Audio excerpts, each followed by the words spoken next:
Hey Alpha Nurses, I'm Licensure from alphanursguy.com. This is 50 practice NCLEX questions. Without the way, let's get started. The laboratory results for a male client diagnosed with leukemia include RBC count 2.1 times 10 to the power of 6 cubic millimeter, WBC count 150 times 10 to the power of 3 cubic millimeter, platelets 22 times 10 to the power of 3 cubic millimeter, potassium 3.8 milliequivalents per liter, and sodium 139 milliequivalents per liter. Based on these results, which intervention should the nurse teach the client? 1. Encourage the client to eat foods high in iron. 2.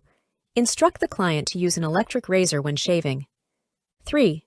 Discuss the importance of limiting sodium in the diet. 4. Instruct the family to limit visits to once a week. The correct answer is 2. Instruct the client to use an electric razor when shaving. The platelet count of 22 times 10 to the power of 3 cubic millimeter indicates a platelet count of 22,000. The definition of thrombocytopenia is a count less than 100,000. This client is at risk for bleeding. Bleeding precautions include decreasing the risk by using soft bristle toothbrushes and electric razors and holding all venipuncture sites for a minimum of 5 minutes. The anemia that occurs in leukemia is not related to iron deficiency, and eating foods high in iron will not help. The sodium level is within normal limits. The client is encouraged to eat whatever he or she wants to eat, unless some other disease process limits food choices. The client is at risk for infection, but unless the family or significant others are ill, they should be encouraged to visit whenever possible. You could eliminate option 3 on the basis of a normal laboratory value. The RBC, WBC, and platelet values are all not in normal range. The correct answer option must address one of these values.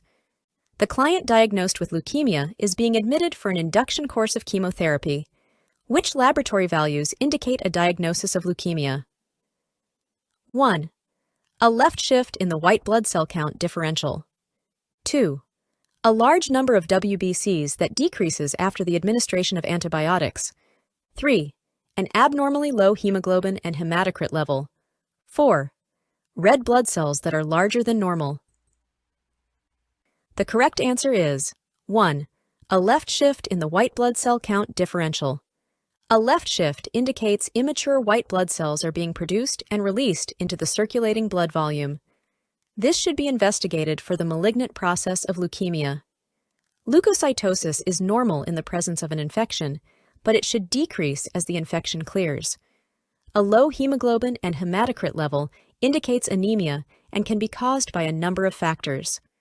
Anemia does occur in leukemia, but it is not diagnostic for leukemia. Red blood cells larger than normal occur in macrocytic anemias. They are not characteristic of leukemia. You should recognize elevated WBCs resolve with antibiotics as an infection. Option 3 is not specific enough to be the correct answer. The client diagnosed with leukemia is scheduled for bone marrow transplantation. Which interventions should be implemented to prepare the client for this procedure? Select all that apply. 1. Administer high-dose chemotherapy. 2. Teach the client about autologous transfusions. 3. Have the family members human leukocyte antigen typed. 4. Monitor the complete blood cell count daily. 5. Provide central line care per protocol. The correct answers are 1. Administer high-dose chemotherapy. 3. Have the family members human leukocyte antigen typed. 4. Monitor the complete blood cell count daily. And 5. Provide central line care per protocol. All of the bone marrow cells must be destroyed prior to implanting the healthy bone marrow. High-dose chemotherapy and full-body irradiation therapy are used to accomplish this. The best bone marrow donor comes from an identical twin. Next best comes from a sibling who matches. The most complications occur from a matched unrelated donor. The client's body recognizes the marrow as foreign and tries to reject it, resulting in graft versus host disease. The CBC must be monitored daily to assess for infections, anemia, and thrombocytopenia. Clients will have at least one multiple-line central venous access. These clients are seriously ill and require multiple transfusions and antibiotics. Autologous transfusions are infusions from the client himself or herself. This client has cancer involving blood tissue.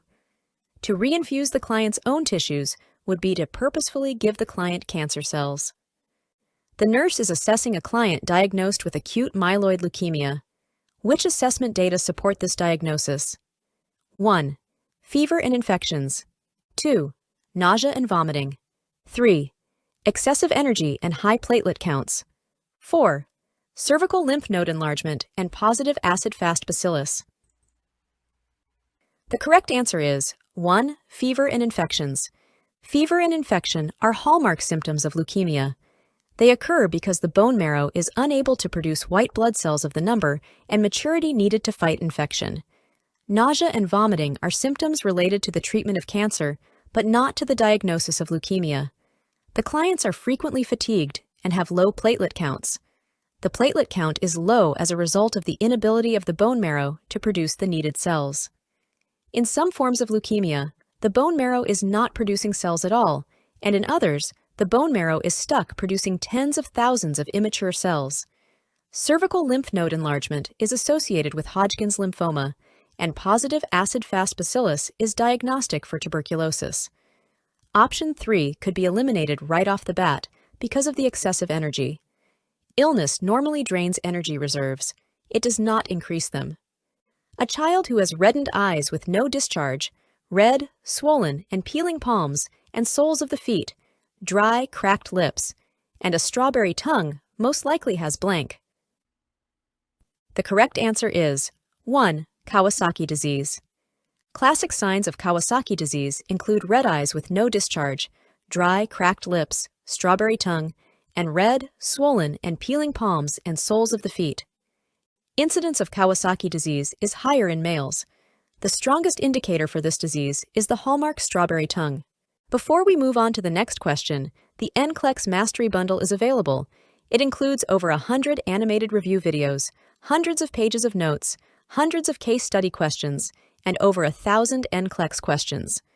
Link is in the description, or you can get it at alphanurseguide.com. Back to the questions. While assessing a newborn with respiratory distress, the nurse auscultates a machine-like heart murmur.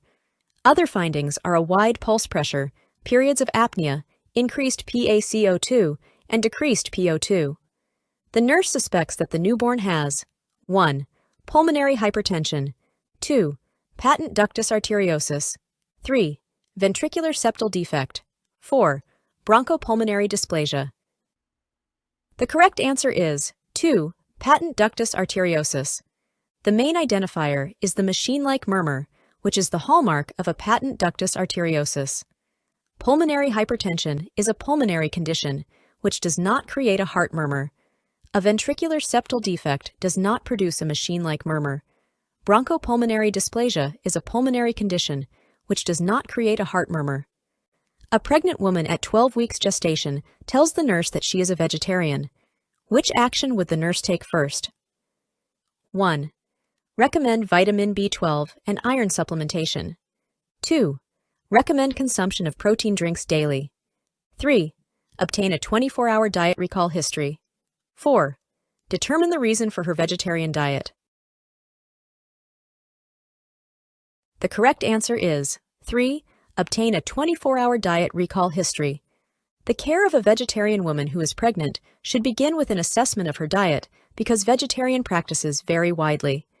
The nurse must first assess exactly what the woman's diet consists of and then determine any deficiencies. It is probable that the woman will need a vitamin B12 supplement, but the assessment comes first. Vegetarian diets can be completely adequate in protein, and therefore protein supplementation is not routinely recommended. The reason for the diet is less important than what the diet actually contains. After treatment with radioactive iodine in the form of sodium iodide, I-131, the nurse teaches the client to 1. Monitor for signs and symptoms of hyperthyroidism. 2. Rest for 1 week to prevent complications of the medication. 3. Take thyroxine replacement for the remainder of the client's life. 4. Assess for hypertension and tachycardia resulting from altered thyroid activity.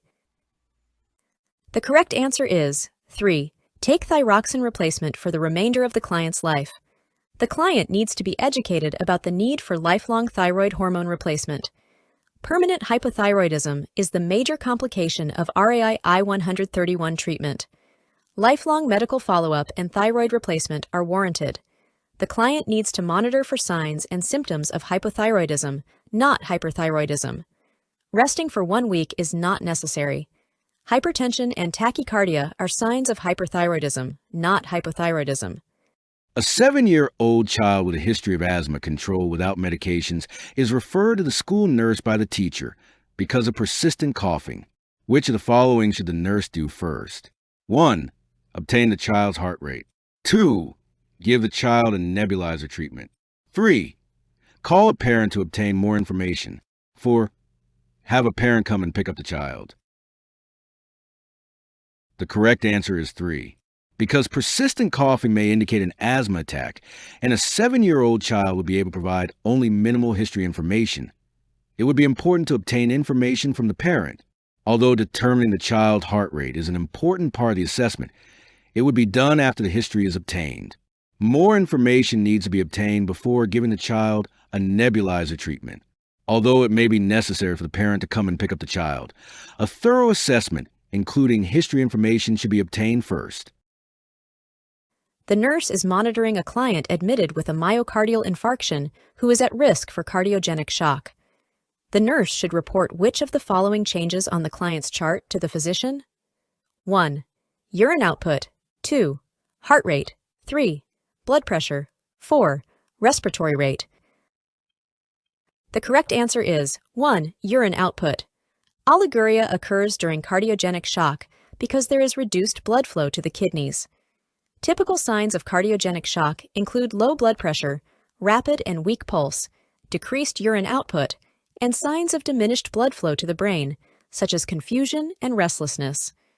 Cardiogenic shock is a serious complication of MI, with a mortality rate approaching 90%. Fever is not a typical sign of cardiogenic shock. The other changes in vital signs on the client's chart are not as significant as the decreased urinary output. Which statement best describes the scientific rationale for administering calcitriol to a client diagnosed with end-stage renal disease? 1. This medication increases the availability of vitamin D in the intestines. 2. This medication stimulates excretion of calcium from the parathyroid gland. 3. This medication helps the body excrete calcium through the feces. 4. This medication increases serum calcium levels by promoting calcium absorption. The correct answer is 4. This medication increases serum calcium levels by promoting calcium absorption.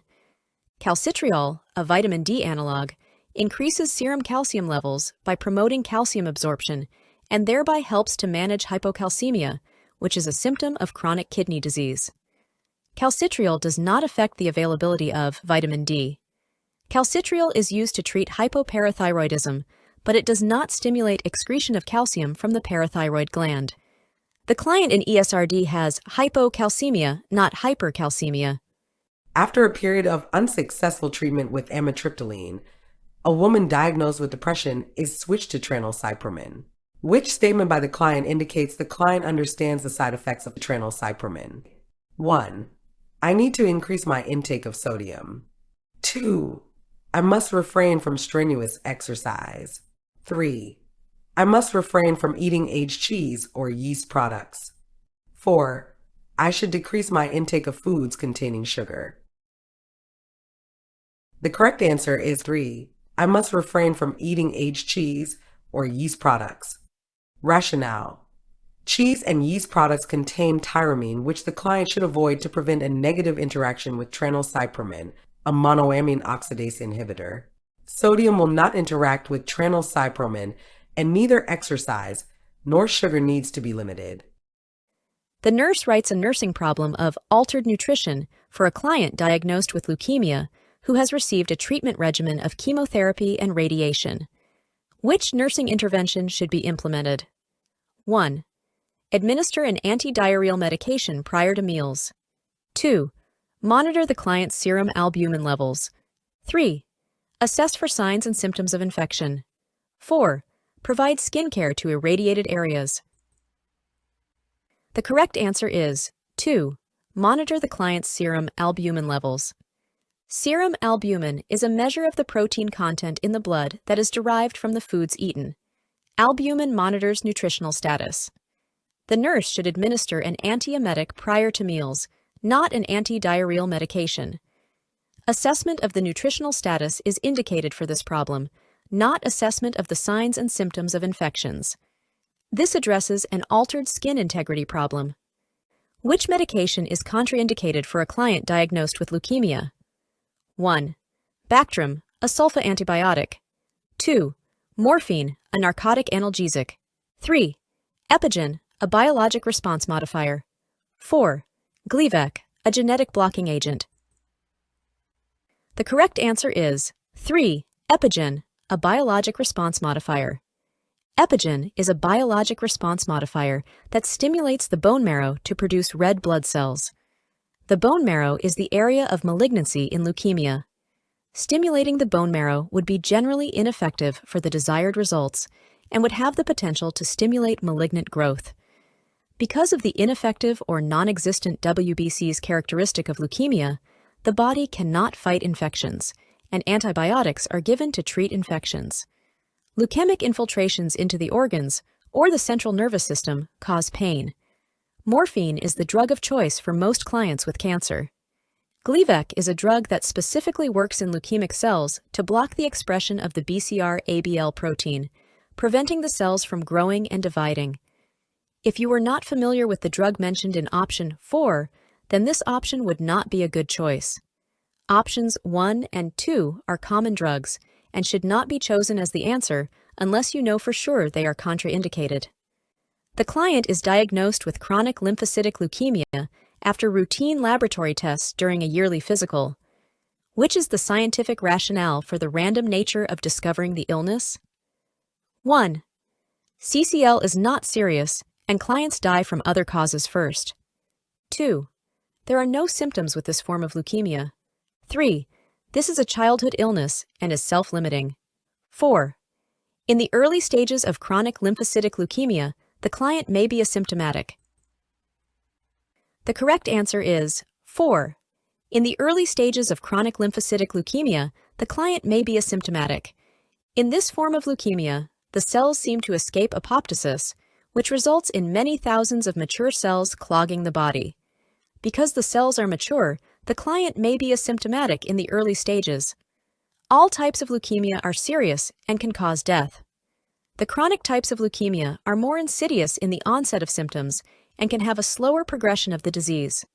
Chronic types of leukemia are more common in the adult population.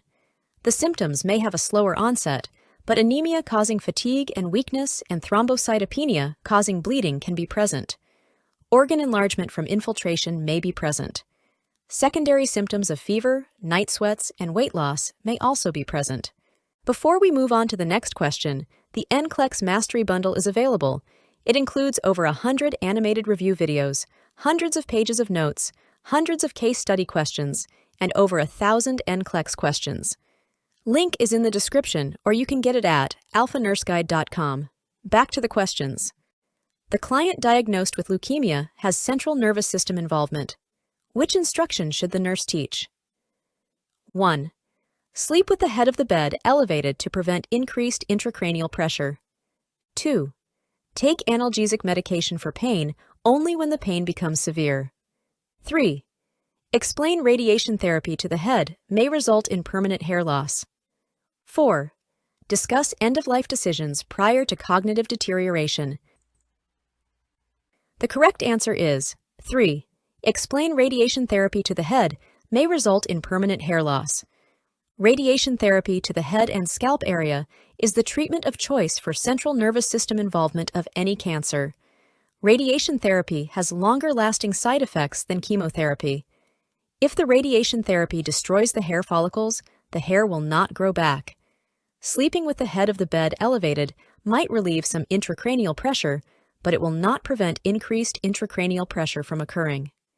Analgesic medications for clients with cancer are given on a scheduled basis with a fast-acting analgesic administered PRN for breakthrough pain. cognitive deterioration does not usually occur. You must be aware of the treatments used for the disease processes to answer this question, but might eliminate option 2 because it violates basic principles of pain management. The nurse is caring for clients in an oncology unit. Which neutropenia precautions should be implemented? 1. Hold all venipuncture sites for at least 5 minutes. 2. Limit fresh fruits and flowers. 3. Place all clients in reverse isolation. 4. Have the clients use a soft bristle toothbrush. The correct answer is 2. Limit fresh fruits and flowers. Fresh fruits and flowers may carry bacteria or insects on the skin of the fruit or dirt on the flowers and leaves, so they are restricted around clients with low white blood cell counts. Option 1 would be done for thrombocytopenia, not neutropenia. Clients with severe neutropenia may be placed in reverse isolation, but not all clients with neutropenia will be placed in reverse isolation. Clients are at a greater risk for infecting themselves from endogenous fungi and bacteria than from being exposed to non-infectious individuals. Option 4 is an intervention for thrombocytopenia. Option 3 has the word all in it, which would make you not select this option. Which are the most serious complications for a child with Kawasaki disease? Select all that apply. 1. Coronary thrombosis. 2. Coronary stenosis. 3. Coronary artery aneurysm. 4. Hypocoagulability. 5. Decreased sedimentation rate. 6. Hypoplastic left heart syndrome. The correct answers are 1. Coronary thrombosis, 2. Coronary stenosis, and 3. Coronary artery aneurysm. Thrombosis, stenosis, and aneurysm affect blood vessels. The child with Kawasaki disease has hypercoagulability and an increased sedimentation rate due to inflammation. Hypoplastic left heart syndrome is a congenital heart defect and has no relation to Kawasaki disease. The client exhibits a flat affect, psychomotor retardation, and depressed mood. The nurse attempts to engage the client in an interaction, but the client does not respond to the nurse. Which response by the nurse is most appropriate? 1. I'll sit here with you for 15 minutes. 2. I'll come back a little bit later to talk. 3. I'll find someone else for you to talk with. 4. I'll get you something to read. The correct answer is 1. I'll sit here with you for 15 minutes. Rationale. The most appropriate action is for the nurse to remain with the client even if the client does not engage in conversation with the nurse. A client with severe depression may be unable to engage in an interaction with the nurse because the client feels worthless and lacks the necessary energy to do so. However, the nurse's presence conveys acceptance and caring, thus helping to increase the client's self-worth. Telling the client that the nurse will come back later, stating that the nurse will find someone else for the client to talk with, or telling the client that the nurse will get her something to read conveys to the client that she is not important, reinforcing the client's negative view of herself. Additionally, such statements interfere with the client's development of a sense of security and trust in the nurse. A 60-year-old comes into the emergency department with crushing substernal chest pain that radiates to the shoulder and left arm. The admitting diagnosis is acute myocardial infarction. Admission prescriptions include oxygen by nasal cannula at 4 liters per minute, complete blood count, a chest radiograph, a 12-lead electrocardiogram, and 2 milligrams of morphine sulfate given IV. The nurse should first 1. Administer the morphine. 2. Obtain a 12-lead ECG. 3. Obtain the blood work. 4. Prescribe the chest radiograph. The correct answer is 1. Administer the morphine. Although obtaining the ECG, chest radiograph, and blood work are all important, the nurse's priority action should be to relieve the crushing chest pain. Therefore, administering morphine sulfate is the priority action. The client, who had a permanent pacemaker implanted 2 days earlier, is being discharged from the hospital. The client understands the discharge plan when the client 1. Selects a low cholesterol diet to control coronary artery disease. 2. States a need for bed rest for 1 week after discharge. 3. Verbalizes safety precautions needed to prevent pacemaker malfunction. 4. Explains signs and symptoms of myocardial infarction.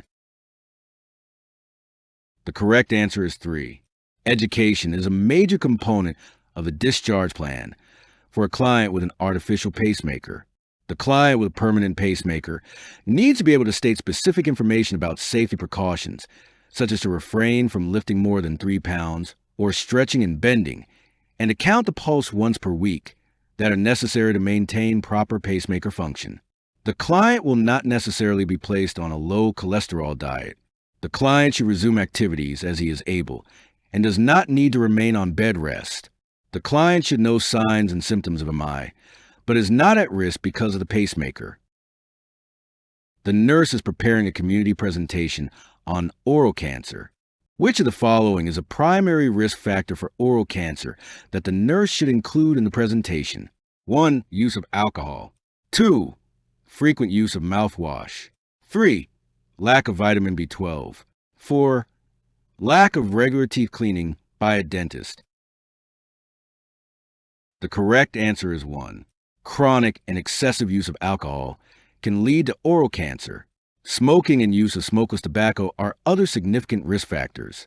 Additional risk factors include chronic irritation such as a broken tooth or ill-fitting dentures, poor dental hygiene, overexposure to sun and syphilis, use of mouthwash, lack of vitamin B12, and lack of regular teeth cleaning appointments have not been implicated as primary risk factors for oral cancer.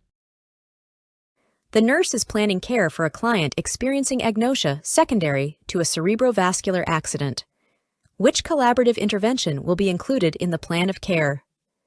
1. Observe the client swallowing for possible aspiration. 2.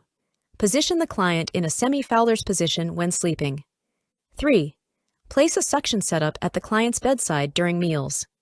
4. Refer the client to an occupational therapist for evaluation. The correct answer is 4.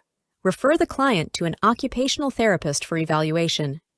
A collaborative intervention is an intervention in which another healthcare discipline, in this case occupational therapy, is used in the care of the client. Tetralogy of Fallot involves which defects? Select all that apply. 1. Ventricular septal defect. 2. Right ventricular hypertrophy. 3. Left ventricular hypertrophy. 4. Pulmonic stenosis. 5. Pulmonic atresia. 6. Overriding aorta. 7. Patent ductus arteriosus. The correct answers are 1. Ventricular septal defect. 2. Right ventricular hypertrophy. 4. Pulmonic stenosis. And 6. Overriding aorta. Tetralogy of Fallot is a congenital defect with a ventricular septal defect, right ventricular hypertrophy, pulmonary valve stenosis, and overriding aorta. Pulmonary stenosis causes decreased pulmonary flow. Which statement by the student nurse to the 21-year-old pregnant woman who smokes would require the supervising nurse to intervene? 1. Pregnancy is an excellent time to quit smoking. 2. Vaping instead of smoking during pregnancy is less risky. 3. You should not allow anyone to smoke around you during pregnancy. 4. You should not allow anyone to smoke around the baby when she is born. The correct answer is 2. Vaping instead of smoking during pregnancy is less risky. The nurse would need to intervene to correct erroneous information being given to the patient. Vaping is not safer than smoking in pregnancy. Babies born to mothers who vape have levels of nicotine exposure, low birth weight, and shortened gestational age equal to infants born to mothers who smoke. Clear advice about pregnancy being an excellent time to quit and then providing resources to do so is appropriate education. Advising the mother to avoid secondhand smoke during the pregnancy and after delivery is appropriate advice. Before we move on to the next question, the NCLEX Mastery Bundle is available. It includes over 100 animated review videos, hundreds of pages of notes, hundreds of case study questions, and over 1,000 NCLEX questions. Link is in the description, or you can get it at alphanurseguide.com. Back to the questions. The labor and delivery nurse is performing Leopold maneuvers. A soft round mass is felt in the fundal region. A flat object is noted on the left, and small objects are noted on the right of the uterus. A hard round mass is noted above the symphysis. Which of the following positions is consistent with these findings? 1. left occipital anterior. 2. Left sacral posterior. 3. Right mentum anterior. 4. Right sacral posterior. The correct answer is 1. Left occipital anterior. The nurse's findings upon performing Leopold maneuvers indicate that the fetus is in the left occiput anterior position. That is, the fetal back is felt on the mother's left side. The small parts are felt on her right side. The buttocks are felt in the fundal region, and the head is felt above her symphysis. In the left sacral posterior position, the fetus's buttocks are facing toward the mother's left posterior. A hard round mass is felt in the fundal region, and a soft round mass is felt above the symphysis. In the right mentum anterior position, the fetus's face is facing toward the mother's right anterior, and small objects are felt on the right of the mother's abdomen with a flat area felt on the mother's left side. In the right sacral posterior position, the fetus's sacrum is facing the mother's right posterior, and a hard round mass is felt in the fundal region, while a soft round mass is felt above the symphysis. When during the latent phase of labor, should the nurse assess the fetal heart pattern of a low-risk woman, G1P0000? Select all that apply. 1. After vaginal examinations. 2. Before administration of analgesics. 3.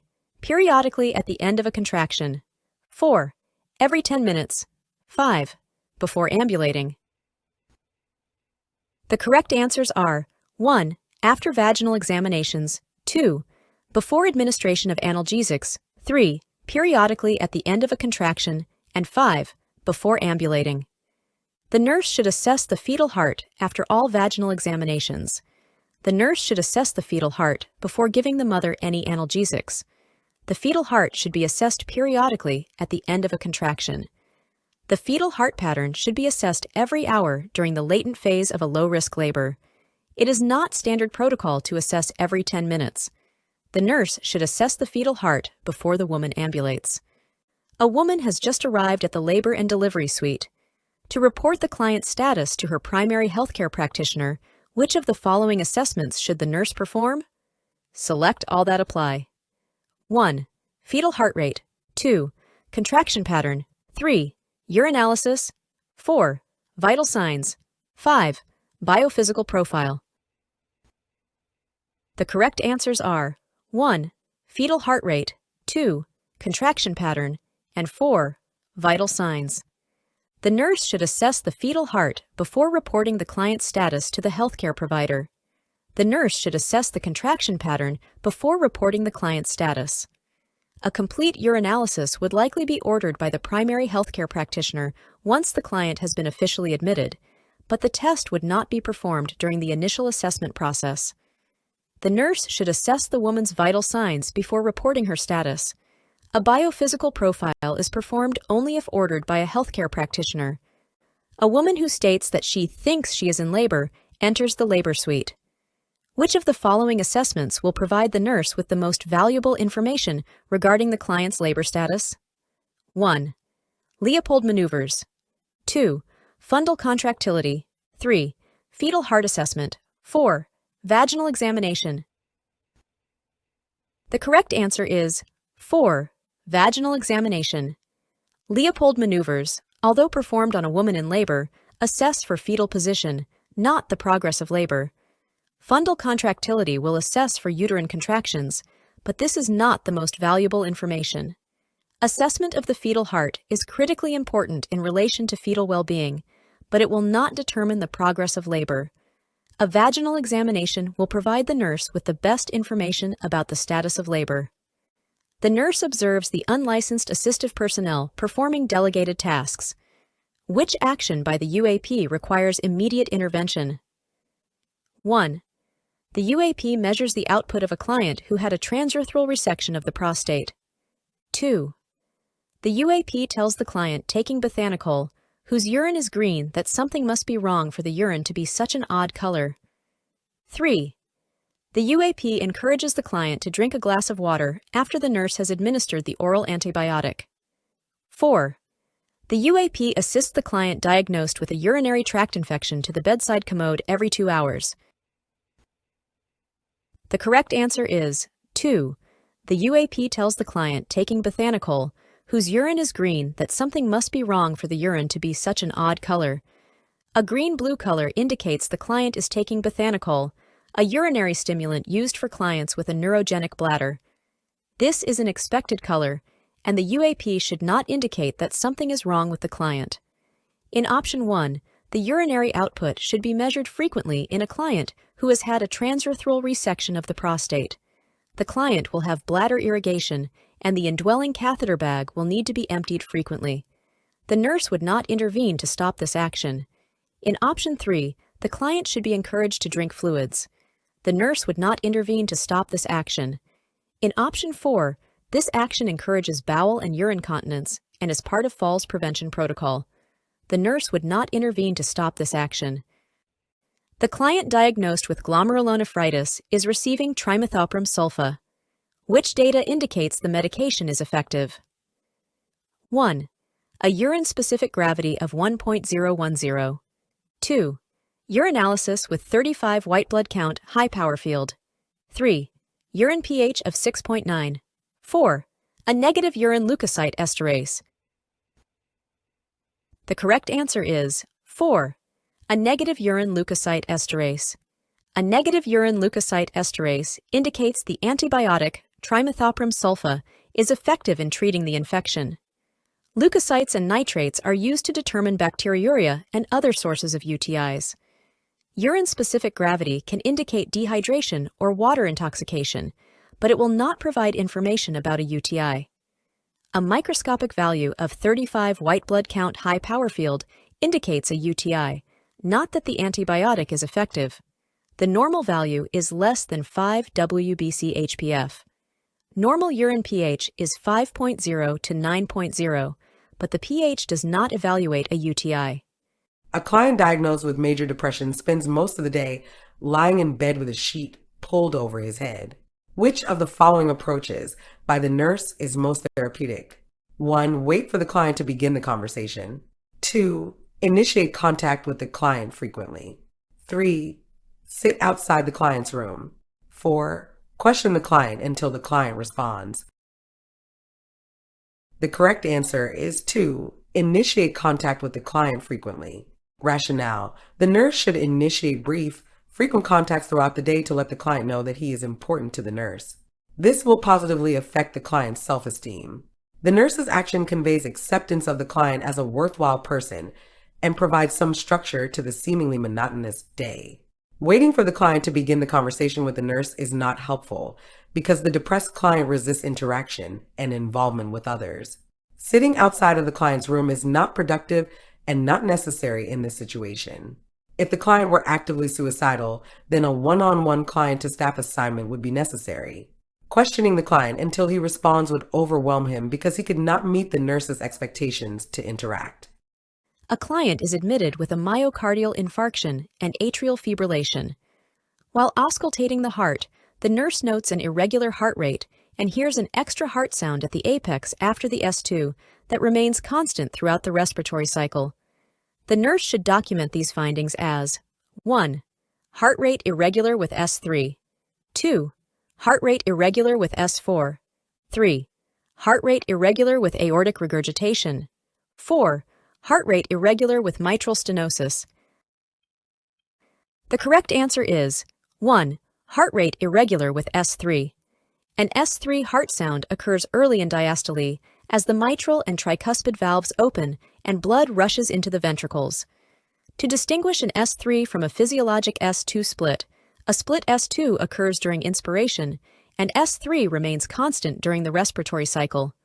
Its pitch is softer and best heard with the bell at the apex, and it is one of the first clinical findings in left ventricular failure.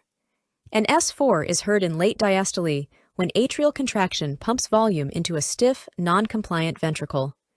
An S4 is not heard in a client with atrial fibrillation because there is no atrial contraction.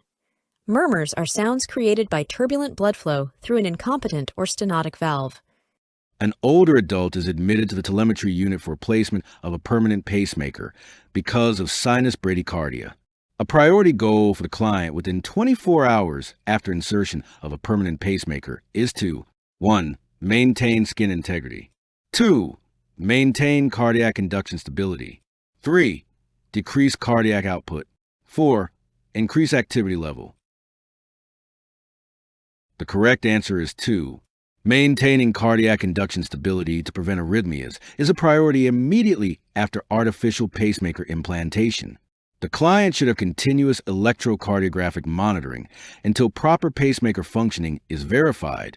Skin integrity, while important, is not an immediate concern.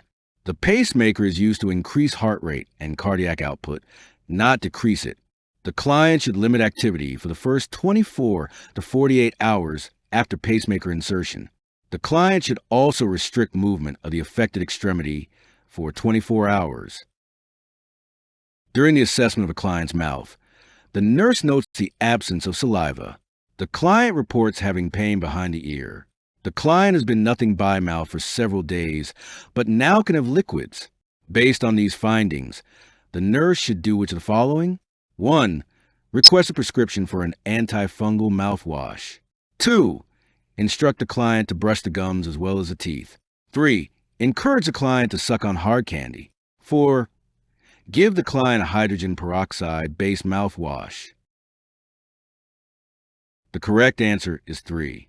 The lack of saliva, pain near the area of the ear, and the prolonged NPO status of the client are indications that the client may be developing parotitis or inflammation of the parotid gland. Parotitis usually develops with dehydration combined with poor oral hygiene, or when clients have been NPO for an extended period. Preventive measures include the use of sugarless hard candy or gum to stimulate saliva production, adequate hydration, and frequent mouth care. The client does not have indications of stomatitis, which produces excessive salivation and a sore mouth.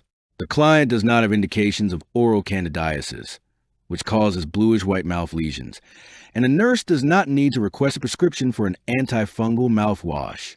There are no indications that the client has gingivitis, which can be recognized by the inflamed gingiva and bleeding that occur during toothbrushing, and while the client should brush the teeth and gums, increasing salivation to prevent parotitis is a priority at this time. Before we move on to the next question, the NCLEX Mastery Bundle is available. It includes over 100 animated review videos, hundreds of pages of notes, hundreds of case study questions, and over 1,000 NCLEX questions. Link is in the description, or you can get it at alphanurseguide.com. Back to the questions. The client diagnosed with a right-sided cerebrovascular accident is admitted to the rehabilitation unit. Which interventions should be included in the nursing care plan? Select all that apply. 1. Position the client to prevent shoulder adduction. 2. Turn and reposition the client every shift. 3. Encourage the client to move the affected side. 4. Perform quadriceps exercises 3 times a day. 5. Instruct the client to hold the fingers in a fist. The correct answers are 1. Position the client to prevent shoulder adduction, and 3. Encourage the client to move the affected side. Placing a small pillow under the shoulder will prevent the shoulder from adducting toward the chest and developing a contracture. The client should not ignore the paralyzed side, and the nurse must encourage the client to move it as much as possible. A written schedule may assist the client in exercising. A newborn is diagnosed with a congenital heart defect. The test results reveal that the lumen of the duct between the aorta and pulmonary artery remains open. This defect is known as blank. The correct answer is patent ductus arteriosus. This is a defect with increased pulmonary flow. It should close in the first few weeks of life. A nurse is caring for a laboring woman who is in transition. Which of the following signs, symptoms would indicate that the woman is progressing into the second stage of labor? Select all that apply. 1. Bulging perineum. 2. Increased bloody show. 3. Spontaneous rupture of the membranes. 4. Uncontrollable urge to push. 5. Inability to breathe through contractions. The correct answers are 1. Bulging perineum, 2. Increased bloody show, and 4. Uncontrollable urge to push. A bulging perineum indicates progression to the second stage of labor. The bloody show increases as a woman enters the second stage of labor. The amniotic sac can rupture at any time. With a fully dilated cervix and bulging perineum, laboring women usually feel a strong urge to push.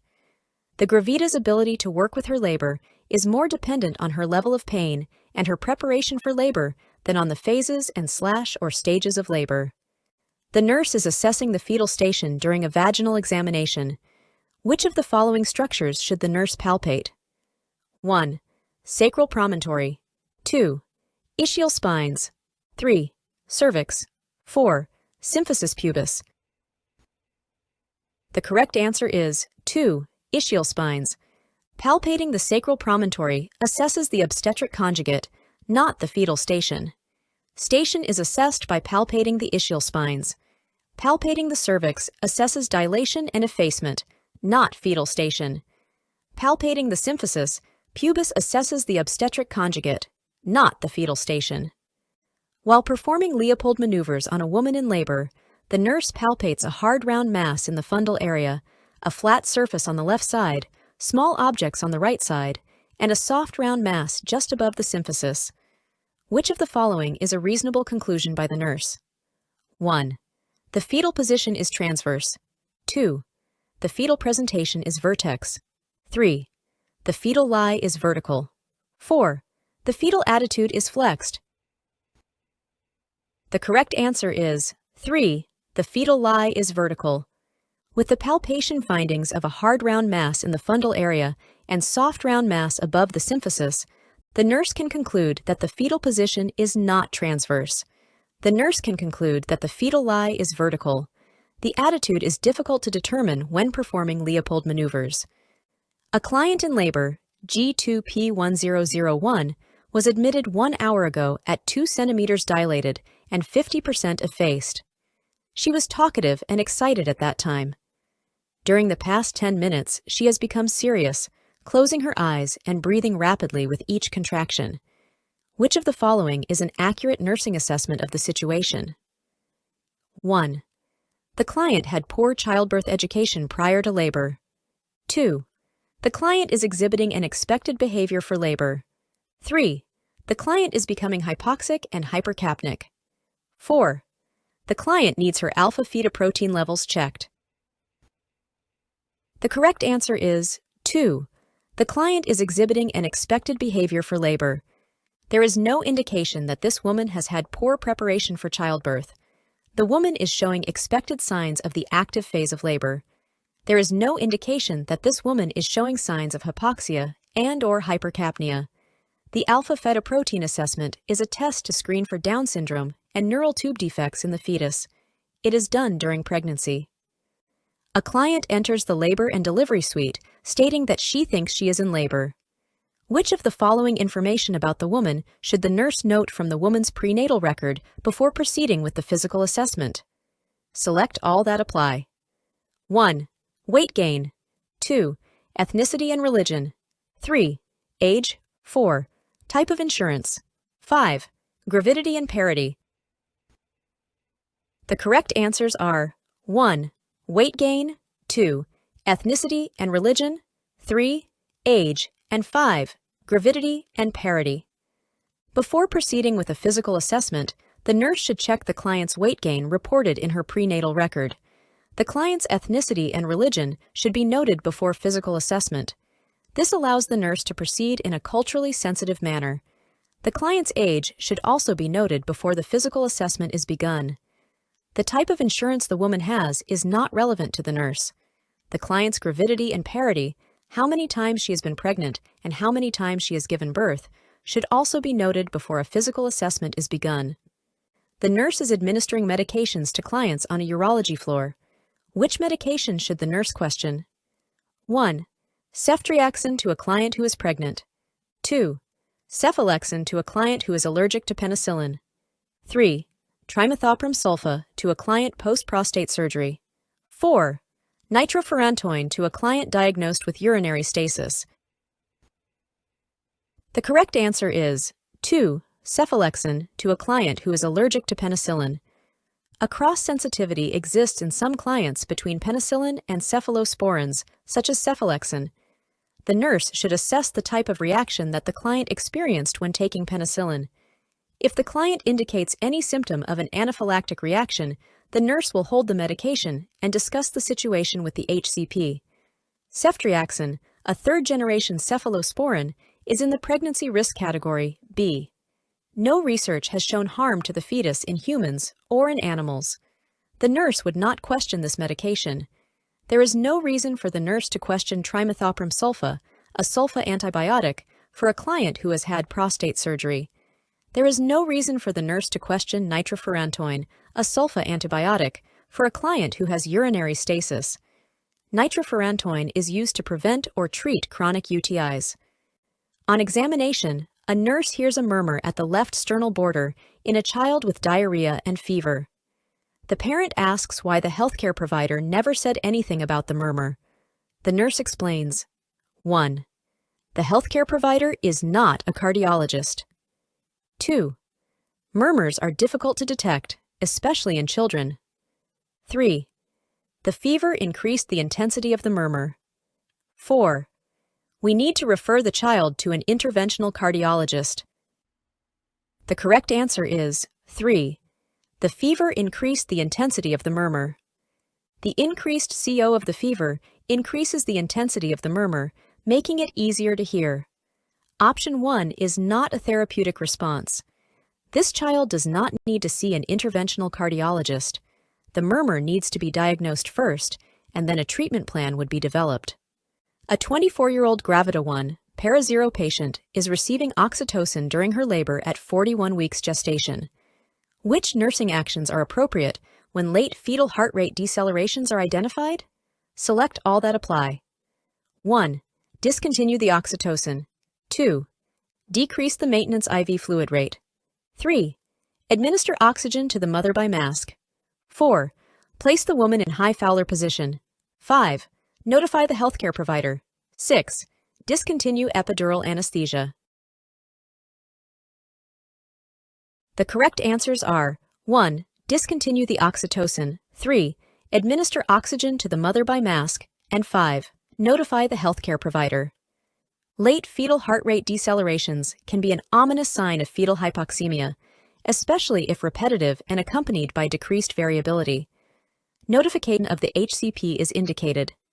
Turning off the oxytocin and administering oxygen to the mother are recommended nursing interventions to improve fetal oxygenation.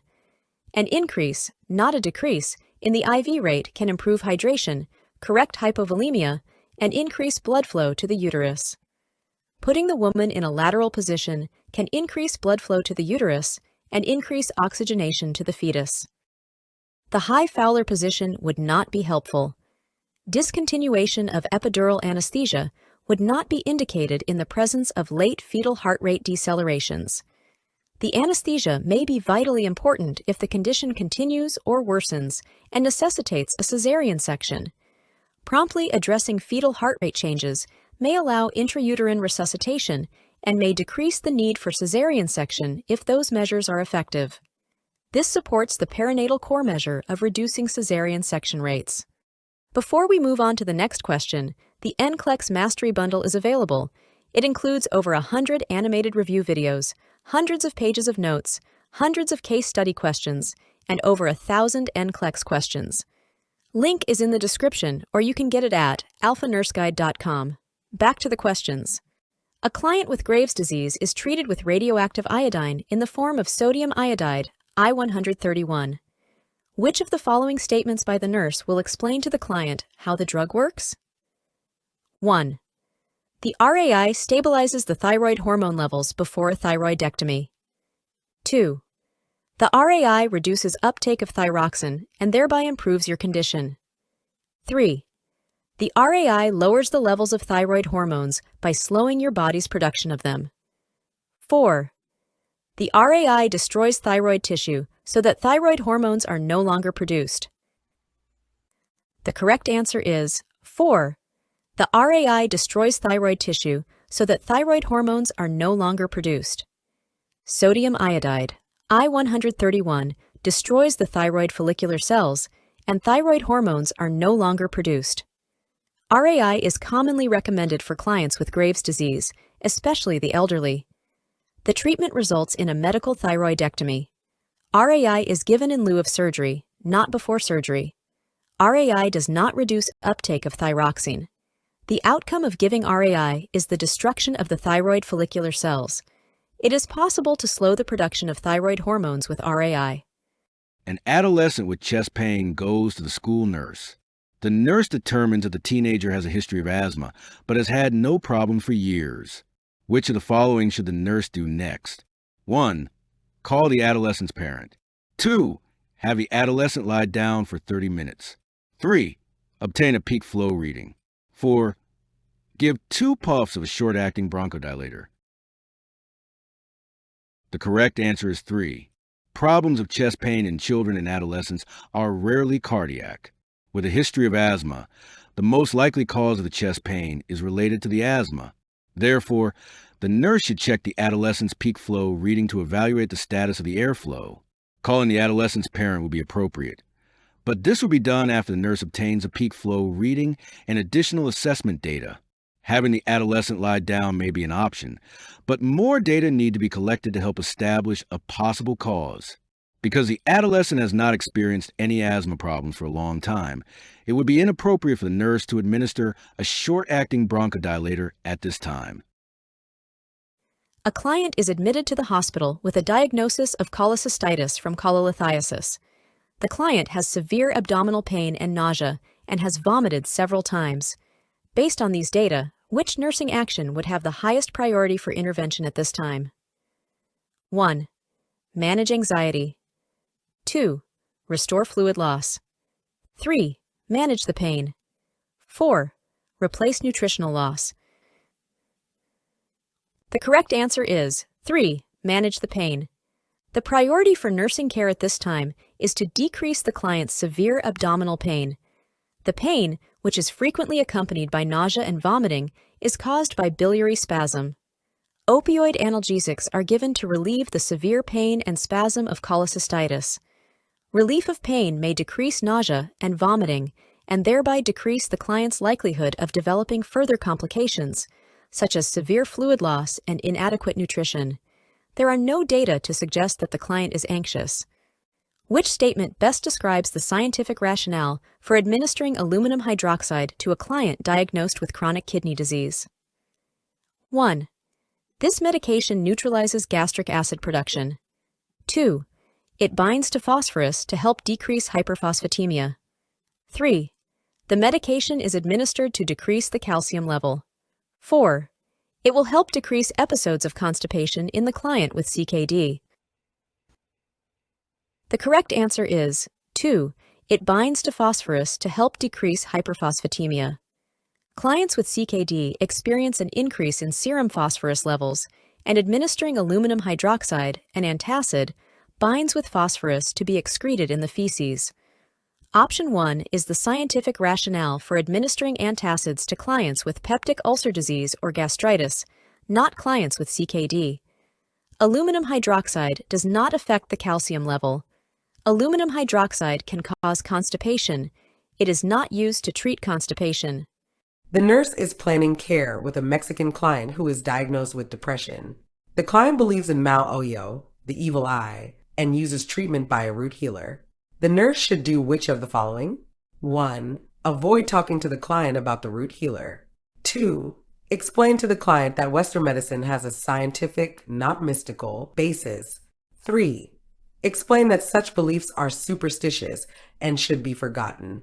4. Involve the root healer in a consultation with the client, primary healthcare provider, and nurse.